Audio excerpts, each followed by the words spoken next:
Micro ഫിനാൻസിലൂടെ പാവങ്ങളെ സഹായിച്ചതിനുള്ള അംഗീകാരമാണ് തനിക്ക് ലഭിച്ച പത്മഭൂഷൺ എന്ന് SNDP യോഗം ജനറൽ സെക്രട്ടറി വെള്ളാപ്പള്ളി നടേശൻ. പുരസ്കാരം ഗുരുപാദങ്ങളിൽ സമർപ്പിക്കുന്നു. പുരസ്കാരം ലഭിച്ചതിൽ അഹങ്കാരമോ കിട്ടിയില്ലെങ്കിൽ ദുഃഖമോ ഇല്ലെന്നും വെള്ളാപ്പള്ളി നടേശൻ പറഞ്ഞു. പാർലമെന്ററി മോഹമല്ല.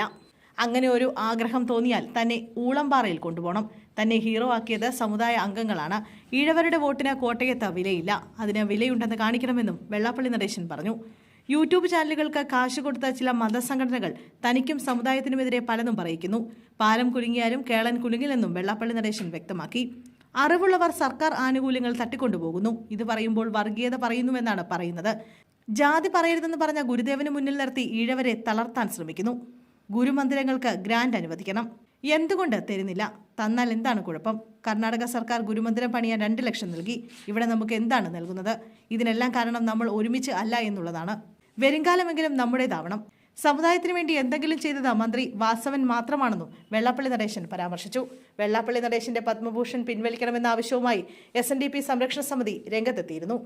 അനേകം തട്ടിപ്പ് കേസുകളിൽ പ്രതിയായ ഒരാൾക്ക് പുരസ്കാരം നൽകുന്നത് നിയമവിരുദ്ധമെന്നായിരുന്നു സമിതി ആരോപിച്ചത്.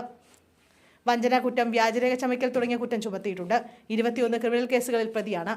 പത്മവിഭൂഷൺ ജേതാവ് കൂടിയായ VS അച്യുതാനന്ദൻ നൽകിയ പരാതിയിൽ വിജിലൻസ് രജിസ്റ്റർ ചെയ്ത കേസിലെ പ്രതിയാണ് വെള്ളാപ്പള്ളി നടേശൻ. പണം കൊടുത്താണോ പുരസ്കാരം ലഭിച്ചതെന്ന് വെള്ളാപ്പള്ളി വ്യക്തമാക്കണമെന്ന് SNDP സംരക്ഷണ സമിതി ആവശ്യപ്പെട്ടിരുന്നു.